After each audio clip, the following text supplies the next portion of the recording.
first of all, we have Jan Rivers, feminist activist from New Zealand, and she's going to talk to us about tools for collaboration. Over to you, Jan. Hey, so the context for me is my sort of professional background is in libraries and records, research to support to research, and most of my roles have been in government departments. But I'm also interested in the sort of quality and the capability of the public sector. So when I look at the way that we need to work in terms of embedding women's rights and being a constraint on the progress of transgender ideology. That's the perspective that I come from. And so in some ways, what I'd like to do, first of all, before I talk about these collaborative tools, is to talk about the idea of our predicament of the infringement of women's rights as a failure of good governance. And in that respect, what's happening to us is very much the same as what is happening across the world in relation to all sorts of public policy issues. And then I wanted to talk about, I'd really like to know whether there are some other people who would like to work on the topic that I'm really interested in, which is the fact that our kind of feminism is creating a massive amount of new philosophy, of new feminist ideas, and yet those ideas are very, very vulnerable because they're not being captured in the same way that usual academic knowledge is being transferred. You know, our knowledge is far more vulnerable because we're being cancelled and because websites are being taken down and so on. So the particular challenge that we have is how do we make sure that knowledge is less vulnerable than it otherwise should be. But what I'd like to do first of all is to talk a little bit about what I mentioned initially, which is we're victims of broken public processes. And I just took an example from New Zealand. And it's the way that standards have been developed in New Zealand. So on the left-hand side, this is what happened in New Zealand with a new standard for healthcare for children and young people. And what's on the right is a new standard which was developed for cleaning homes that were supposedly contaminated with methamphetamine. And basically the process went through the same kind of thing. The standards body was no longer fit for purpose. In the case of the health standards, the health standards creation body was defunded. In the case of Standards New Zealand, it became a profit centre for government. And so the criteria for developing a standard in both cases changed. And then what happened then was that in the case of the trans healthcare, a hand-picked group of people developed a gender medicine standard. In the case of the methamphetamine testing, what happened was that a self-selecting group of industry specialists who wanted to be able to make a business out of testing for meth set a standard which meant that the maximum level of residue in a house that was contaminated became the level that meant that the house needed to be cleansed because it was dangerous contamination. It was there was no evidence base behind it at all. So in both cases, the sort of resulting public policy tragedy has been, in the case of New Zealand, and of course this is worldwide, is that thousands of kids who otherwise would be left to mature in their own bodies are receiving puberty blockers and cross-sex hormones. But in the case of the methamphetamine standard, Housing New Zealand, which is our state housing organisation, spent more than 100 million New Zealand dollars decontaminating homes, and tens of thousands of people had their homes tested.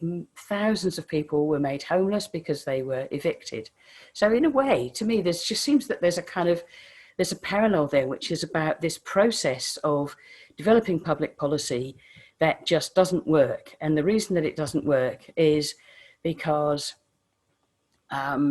public policy generally isn't working. And there are a whole lot of reasons, but the whole kind of thing about neoliberalism, about authoritarian rule, about public institutions that are not working properly. If we think about universities, universities are becoming places where fee-paying customers go to learn, not scholars. So there's a whole lot of reasons why our public policy isn't working. We've got no appetite for large-scale public spending. There's an aversion to high-quality regulation. There's a belief that regulation is a constraint rather than building capability for good quality products and services. In many countries, the third sector, the voluntary sector, has become disempowered. And then we've got things like the fact that we've got a broken model for funding the media and the rise of mega corporations in place of media, you know, something that we're supposed to all have access to, but actually the Twitters and the Facebooks set the rules. So we've got all of these kind of things going on. And our issue is pertinent, near term, vital to us, but it just, in terms of the way that power and decisions are made, it's just another issue that's not being handled properly. And the power that we have by perceiving our issue in that way is that we then are able to take advantage of all of the ways in which we can complain that these things are not working properly. So we find ourselves in potentially able to work together with other people for whom these public policy issues are not working properly. The next thing I want to talk about is like what would really good deliberative governance look like? And this is some work from a New Zealand academic, a woman called Bronwyn Hayward, and she described three kinds of democracies. She described authoritarian democracies, which are ones where our voices are minimized and negated, and there isn't really much in terms of public process. She talked about smart democracies, and SMART is an acronym for the lines there. And then she talked about deep democracy, and I would argue that much of our world now sits between this kind of, even the democratically elected countries with democratically elected governments sit sort of between the first and the second, between the fears kind of government and the smart kind of government. And so that opens up a whole different way of talking about feminist rights and the advance of transgender ideology throughout our society. Meanwhile, we are producing, there's been a resurgence of and a revitalization of feminist thinking, of philosophy, of sexual politics, rights-based analysis. We're mounting a robust defense against a novel problem, which is that we're not a distinct class. But the problem about us, as I mentioned at the outset, is that all of this information is dramatically more vulnerable to loss than is usually the case with knowledge creation and generation. So the national libraries are not necessarily saving what we write. National newspapers, we're barely there. Publishers are not publishing and storing our stuff because it doesn't get put into the usual places where new knowledge, historically has been placed. So that all is the kind of scene setting for, so what can we do about that? And I don't have ideas, I don't have answers to many of these. They're more really raising questions about what might be possible than providing answers. But I thought that the opportunity is to do some crowdsourcing for how might we make sure that all of this knowledge is as robust and as securely curated as other knowledge is. How can we find places where our information is going to remain? So a couple of the projects that I've been working on in New Zealand, I haven't really addressed the first one, but I do think it's a near and present issue. Like, how do we make sure that there is continuity for our information in terms of where it's served from, where it sits in the cloud, whether those sites are vulnerable to being cancelled or closed down, and we've seen that happening, of course. But the two projects I've worked on, and I think that's a topic that leads to a lot of discussion, but the two things that I've been working on particularly are a bibliography and an international timeline. And I'm also aware that other people are doing lots of work in this area, and there are sort of projects about archiving websites where they provide evidence, like the National Health, UK National Health Service website, where it was clear that the advice on puberty blockers was changed without any public notification. It just was there one day it was different to what it had been previously. And then all of this information will make us more able to work with international processes like the United Nations processes, and how can we make our voice heard more effectively there. So the bibliography that I've been creating, and I've been working with other people, and when I started about 18 months, 2 years ago, I'd come up with about 6 articles a week, something like that. And now there are dozens. It's way, way too hard to kind of really capture everything that's coming through. So I've set a reasonably close criteria.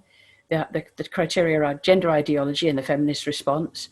So I've been capturing academic articles, journal articles, newspaper articles, websites, Twitter feeds. And the idea of this resource is that it will could support blog writing. I haven't really published or publicized or promoted it until now, but I think and it's a bit messy and wild, but it's got some really captured some really useful information. At the moment, I'm not capturing the detailed information about transgender medicine and transitioning, or the really kind of out there stories about how people are peak trans. So there's a kind of margin at both sides. I'm using a piece of software called Zotero, which is a bibliography tool. It's free, or if you create a bigger database, it costs up to, I think, a maximum of $60 US a year. And it integrates with other software. And it's easy to import and export, and it's easy to use, and it allows you to integrate with word processing so that you can do academic referencing. And here's a screenshot of what I've been doing. So down the left-hand side there are all of the categories under which I've collated the information. In the middle, there are the titles of various of the documents, and then on the right-hand side for each document, so the one that's highlighted there is the bibliographic information. The great thing about this tool is that once you've got it on your PC, you do a one click and it captures the entire page, and then you can go in and make sure it's variable, but you can make sure that the abstract and the correct author information has been collected. So and I've used it in the writing that I've done. It allows you to integrate with referencing software so that you can produce nice, properly referenced articles. And it also allows you to do output of aspects of a thing. And I did this about a year ago, just to sort of like, if I was encouraging somebody to read about a year ago, these were the articles that I would have directed them to. So it allows you to do kind of smart things like that really easily and quickly. The other thing I think is that another thing that I have been thinking about is that a lot of the work that I've been doing, and I know the Women's Human Rights Campaign and the Speak Up for Women discussion group in New Zealand and many others are based on Facebook, but there are actually some far smarter tools than Facebook. So I'll just mention bits and pieces about those briefly. So Lumio is a website where you can share information, debate, and make resolutions and come up with decisions. So it's a kind of collaboration tool. There's another one called Polis, which is another kind of collaboration tool, which allows people with diverse opinions to, instead of doing what happens on social media, which is that you elevate the temperature and the emotion what Polis does is allows you to find where you agree with people on particular topics and why it might be that you disagree. I've used another tool, and it's a way. One of the things I think that could be really helpful is to be able to mind map some of the complex ideas that we come across in a way that makes them much simpler and easier to access. And then there are other tools that I'm using on another project, things like Slack and Trello, and people here may have come across them, but they have many advantages over using Facebook. For example, the documents that you create stay available to you instead of kind of disappearing as soon as the posting that you've done disappears. And then I also think that we could take advantage of using wikis to, and wikis are kind of things like instances of Wikipedia, the online encyclopedia, where you can store and amend information and work as a collaborative group. And I think all of these are potentially useful tools for us. So this is a mind map that I did of an article by Kathleen Stock, and it was the article where she talked about I've forgotten the title of it, but anyway, I've put the link in the discussion, and it's a way of kind of mapping that entire article as a series of bubbles so that you can kind of navigate down and look at the detail under each of them. And if anybody wants to look, I mean, she does a really good description of gender eliminationism and sex eliminationism, which she regards as either side of the kind of feminist trans debate, and talks about why and how they're different. And I just thought that it was quite a good way of presenting some really complex information in a way that makes it easy to use. This is another project that I've been working on with a number of women from New Zealand, and it's the idea that that the way that transgender ideology has progressed has been that it has been happening internationally, that there's a lot of synchronicity between different countries, and that very often similar things have been happening in the different countries at the same time, almost as if driven by an unseen hand. Anyway, this is a page of the New Zealand one, and I think it could be an immensely valuable tool for us to use, and it would be wonderful to find other women wanting to work on this. There are 2 or 3 women in New Zealand who want to take this forward, looking not only at New Zealand, but the UK, Australia, Canada, the States, and beyond. But we are, I guess, limited to English language countries, but I think it could be an incredibly useful tool. This is Polis, the thing I talked about, and it's a way of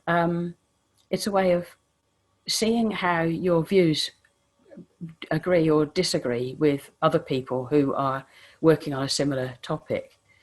And so what we've got here is a question at the bottom. And the idea of this topic was that it was about how do we work together how might an organization work together effectively? And so we posed a whole series of questions. This never got used in earnest, it's just an example. But a whole series of questions were posed about how a feminist organization might work effectively. And then when everybody had put in their information, answered the various questions, there are 30 or 40, you could then see where your views sat compared with other people's views. So the little circle in blue at the top there, that's presumably where my views sit. And it shows that I apparently disagree with this idea that the maximum level of democracy is important, even if it slows things down. And it's very interesting because when you use this tool, it shows you where there is broad agreement across all of the opinion groups. And so it's a way of taking a complex, conflicted issue and finding common ground.